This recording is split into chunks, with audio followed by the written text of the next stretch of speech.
What's up, YouTube family? We are back again with another one. So I have a TikTok video here that I would like to react to. So without wasting your time, let's dive right in the video. Let's go.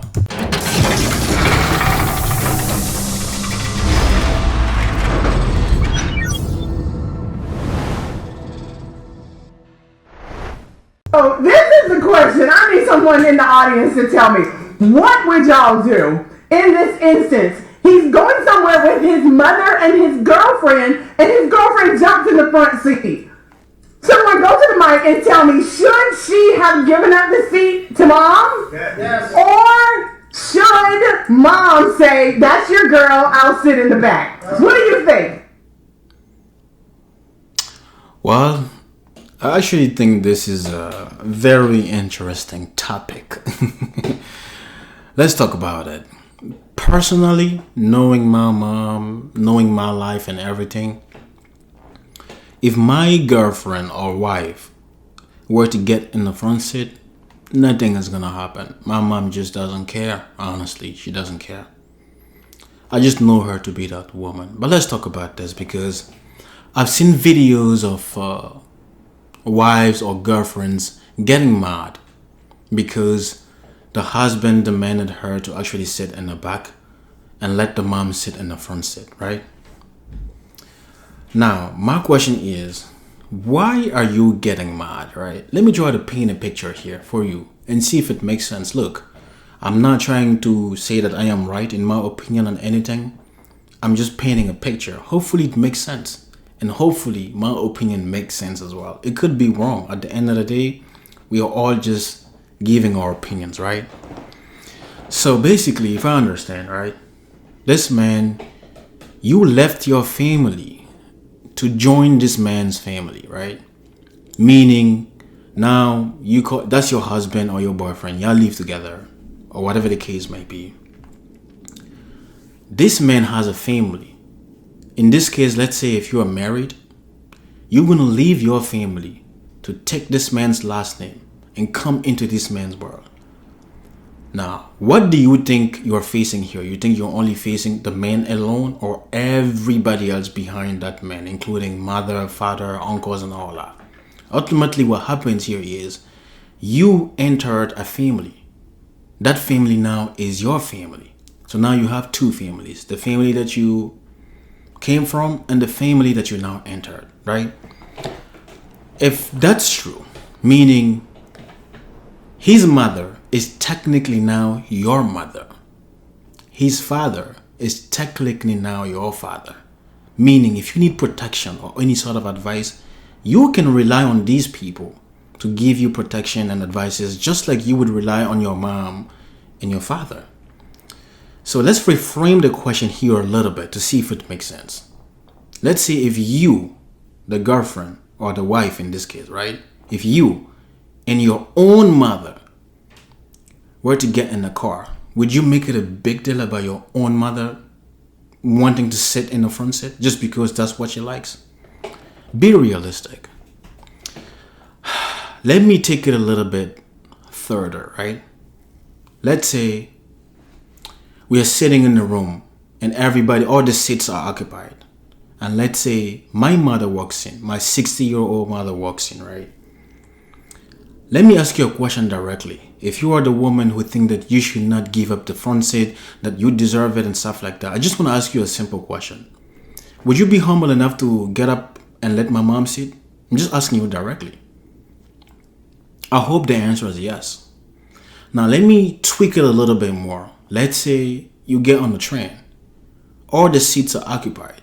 There's a 60-year-old woman who steps on the train. Forget about my mother. Forget about any sort of circumstance here. It's just a 60-year-old woman. You sit on the train. Now I'm asking you, the woman who's not okay giving up the seat. Can you see yourself being humble and kind enough and giving up your seat to a woman like that? Now, if in those situations, your answer is yes, right? Basically, you don't have any issue getting up and giving up your seat to a random 60-year-old woman. But then when it comes to my mom, it becomes a problem. So if your answer is yes, I think now when it comes to the car situation, I don't know why the car is even an issue here. I mean, the seats are even an issue here. If you ask me as a man, I'm just happy that I have two of the most important human beings in the car. The seat doesn't matter to me. That's how I think. But sometimes we let our ego easily get in the way, right? It's just a front seat. It's just a back seat. At the end of the day, both of you are in the car. And as far as you want to stretch this thing to, right? Oh, I am married, I am not occupied, and this and that. But think about it. If you really want to stretch it to, oh, I'm very important now in this list, if the mother really want to play that game, you're going to lose. You know why? If you don't put the mother at all in this picture, that the son doesn't even exist. The reason why this conversation we are having is because a mother actually birthed a son, and then now we're having this conversation. This is if you really want to go there. If you want to stretch your imagination, oh, I'm important, this and that. But remember, the mother is also important. Hence why you are having his son. But then it's crazy. Not only do you not have his son, the son provides for you a house potentially, a car that you own, because the mother just get it in a car. The car, ultimately, you own it. You're just being kind for her to sit in the front seat. So you own all of this shit, technically.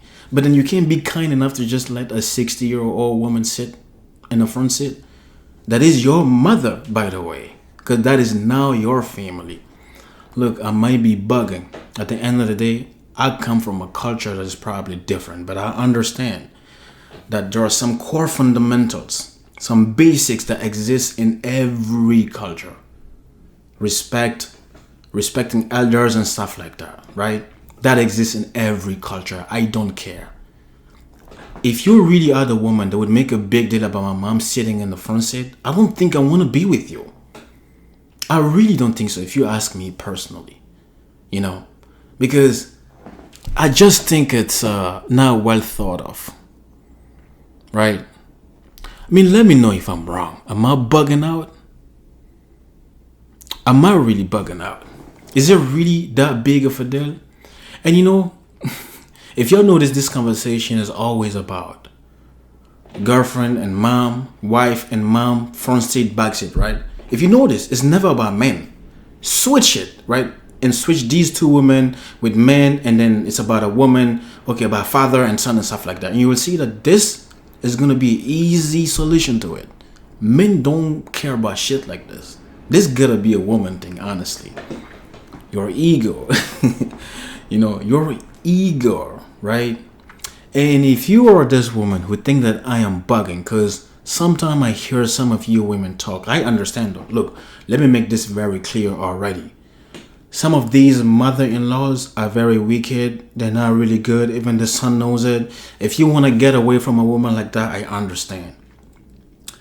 But oftentimes, I hear women with no proof at all. Some women don't even want to hear that the son has a mom who is alive. How wicked is that? Do you know that you're dealing with that son because of that mother who birthed that son? Do you know that? How ungrateful and how wicked is that? So some women just don't want to be next to their mother-in-law at all, right? Sometimes that mother-in-law is not even a bad person. They just hate it. They just don't want to be there. Think about yourself as a woman like that, right? If you think you have all the rights, right, and all the reasons to be that and to believe in something like that, I pray that all your kids, when they get married, that they just go far away from you. That some men come and marry your daughters and take him far away from you and never get close to you, and that your son, they marry wives and just get far away from you. Perhaps then you will feel the pain that a mother like that would feel when you take their son away from them and wish that they never come close again. Again, if they are wicked, if they are bad for your relationship, I understand. Oftentimes it's not the case. You just hate to see your mother-in-law. Again, it's gotta be a woman thing. It's got to be. Don't let your ego get in the way like that. I promise you. This should not be a debate, right? Before anything, I think you should be able to respect my mom. And nowadays, we rely on ourselves. We know that we are intelligent, we are good, we can make decisions on our own while creating a union with somebody, right? A union is a junction of two different families. Oftentimes, we like to just be separately, right? We individualize this shit. This is where a lot of relationships fail. It's not 100% the reason why, but it's sometimes part of the reason why. Because we think we can do things on our own. We don't want to get close to the families anymore. We want to power through everything on our own. Well, I guess we've evolved, right? But then when I look back at certain communities that are still intact, certain communities that have family units that are still intact and stuff like that, it's usually families that still keep things like parents, grandparents, son, mother, like very intact and very close by. Sometimes you can be close to somebody without really being close to somebody, meaning as long as you don't lose touch, you're still close to that person. You don't have to be 2 inches away from that person to consider yourself close to that person. You could be in a different continent and yet still be close to somebody if you're still in touch, if you still respect the person enough. This was my 2 cents. I hope there's value in this video. For me personally, my life and everything. If my girlfriend or my wife decided to sit in the back knowing my mom, she just wouldn't give a fuck. Seriously, my mom doesn't even care about stuff like that because it's just not important. It's just a fucking car and a fucking seat. But if we have to talk about it in general, I think my wife or my girlfriend should at least respect her elders. If my mom or her mom in this situation, because that's not her family, want to sit in the back seat, so be it. That's your mom. So you can't respect your mom and give up the back seat? And give up the front seat? I don't see the big deal. You've got way more than that. You've got him, you got his son, you got the house, you got the car, you got way more than that. If all you gotta do is give up the front seat, I don't see any big deal anyways. On that note, peace out. Let's talk about this in the comments. Please like and subscribe to my channel. I really appreciate the support and I'll see you guys in the next one. I'm out.